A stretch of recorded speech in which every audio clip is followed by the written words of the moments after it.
আপুনি লৈ আহিছে ন? তাৰপিছত আপোনাৰ বিষটো এতিয়া মানে হৈ থাকে নে মানে এতিয়া মানে হেৰি হোৱা নাই?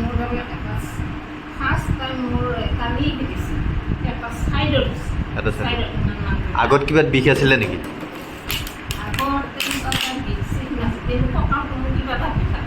অঁ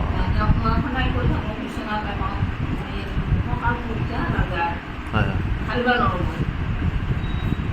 ঠিক আছে বাৰু